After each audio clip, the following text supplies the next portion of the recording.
Pada video kali ini, kita akan membahas tentang indeks tak berbobot dan indeks berbobot menggunakan software Microsoft Excel. Yang pertama, kita akan membahas tentang indeks tak berbobot.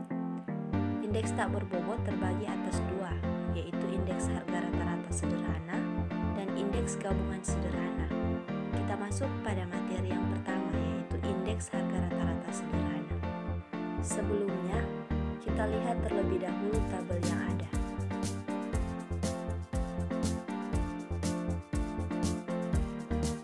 Tabel ini melaporkan harga beberapa bahan pangan sekama tahun 1999 dan 2009.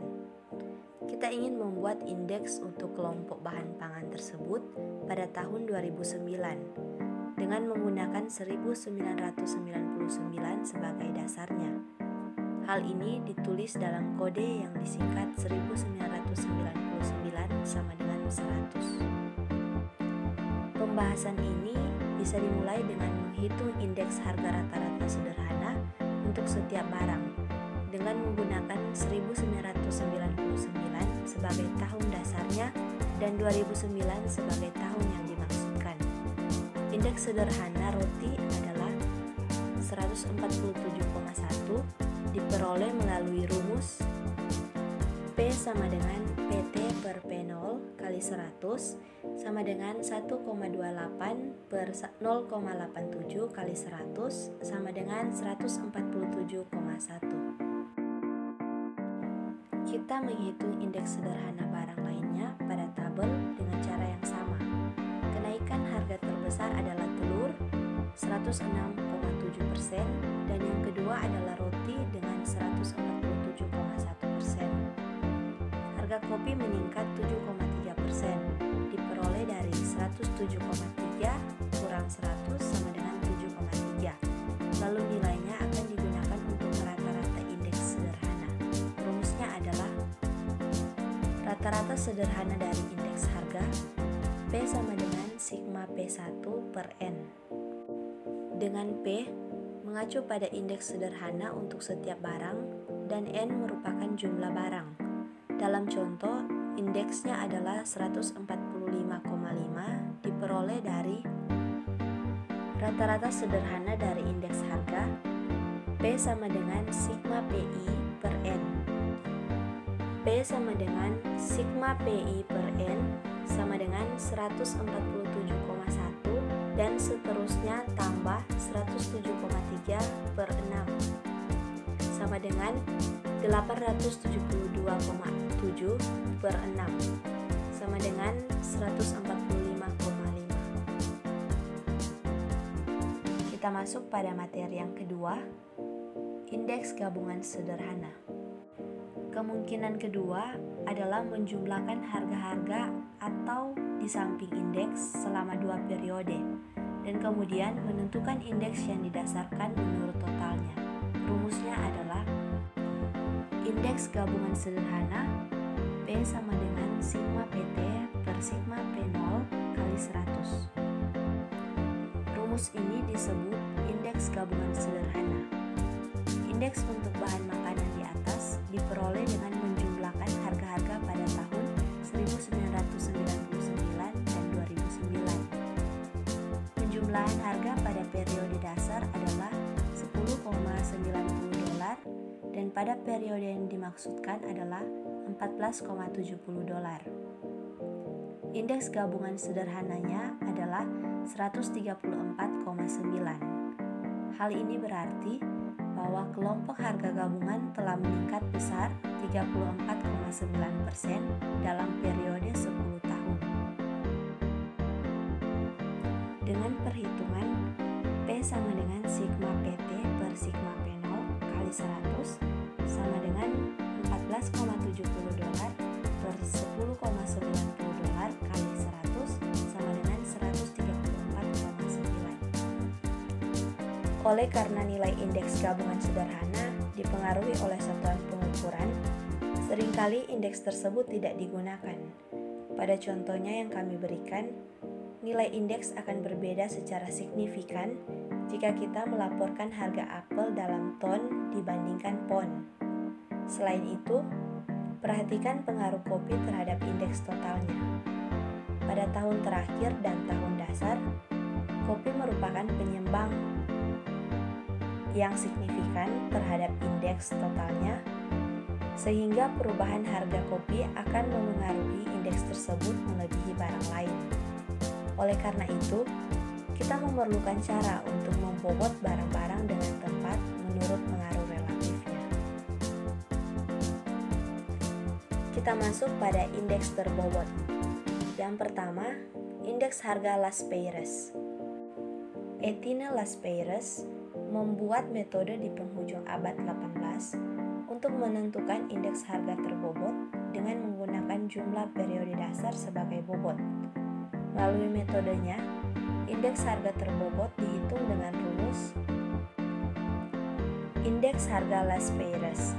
P sama dengan sigma PT Q0 per sigma P0 Q0 kali 100. Dengan keterangan, P merupakan indeks harga, PT merupakan harga saat ini, P0 merupakan harga pada periode dasarnya, dan Q0 merupakan jumlah yang digunakan pada periode dasar. Yang kedua, indeks harga pasca. Kelemahan terbesar dari indeks Las Peires adalah asumsi bahwa jumlah periode dasar masih realistis pada periode yang dimaksudkan, yakni jumlah keenam barang yang digunakan sekiranya sama pada tahun 1999 dengan tahun 2009. Pada kasus ini, perhatikan bahwa jumlah telur yang dibeli menurun sebesar 23%. Jumlah susu meningkat hampir sebesar 28% dan jumlah apel meningkat sebesar 33%. Indeks pasca merupakan alternatifnya. Prosedurnya serupa, namun dibandingkan menggunakan jumlah periode dasar sebagai bobotnya, kita menggunakan jumlah periode saat ini sebagai bobot. Kita menggunakan penjumlahan harga barang tahun 1999 dan jumlah barang tahun 2009. Hal ini merupakan kelebihan dalam menggunakan jumlah yang lebih terkini. Jika telah terdapat perubahan jumlah yang dikonsumsi semenjak periode dasarnya, perubahan sebesar semacam itu tercermin di dalam indeks pasca.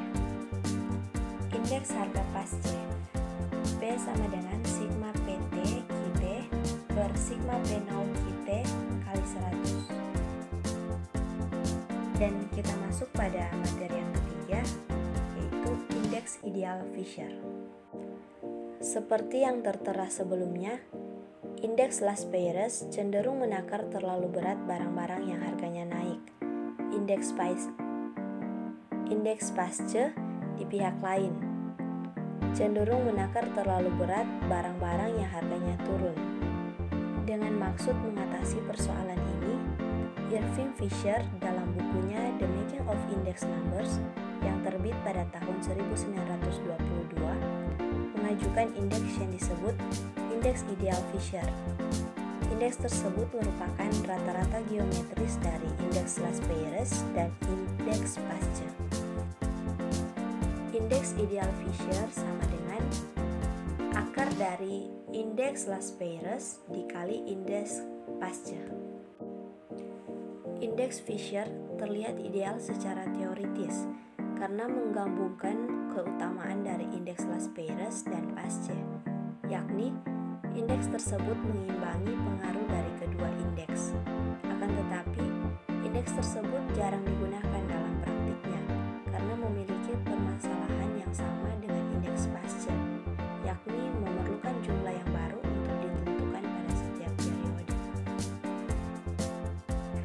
Selanjutnya, kita akan mencoba menggunakan Microsoft Excel dalam menghitung indeks Las Peires dan pasca. Di sini kita sudah memiliki datanya, data yang diambil dari idx.co.id, yakni harga saham dan volume saham pada 3 perusahaan perbankan. Untuk perhitungannya sebagai berikut. Kita kalikan PT dan Q0 dari tiap perusahaan.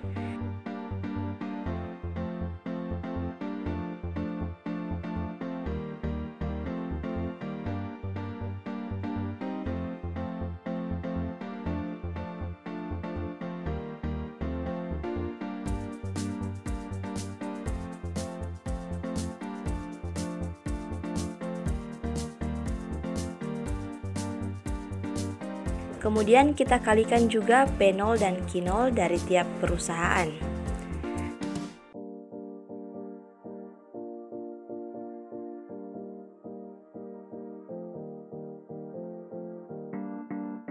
Setelah hasilnya kita dapat, kita jumlahkan, kemudian masukkan ke dalam rumus indeks Last Pairs, yaitu sigma PT kali Q0 per sigma P0 kali Q0 kali 100.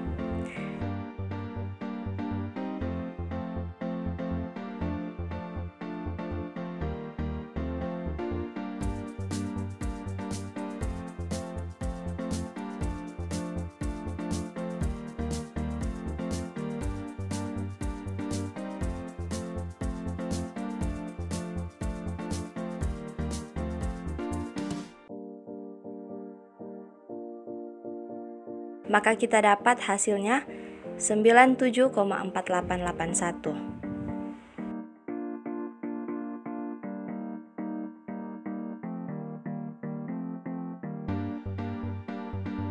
Selanjutnya, untuk metode Pasce, kita kalikan PT dan QT dari tiap perusahaan, kemudian kita kalikan juga P0 dan QT dari tiap perusahaan.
Setelah hasilnya kita dapat, kita jumlahkan. Kemudian, masukkan ke dalam rumus indeks Pasce, yaitu sigma PT kali PT per sigma P0 kali QT kali 100. Maka kita dapat hasilnya 58,59858246.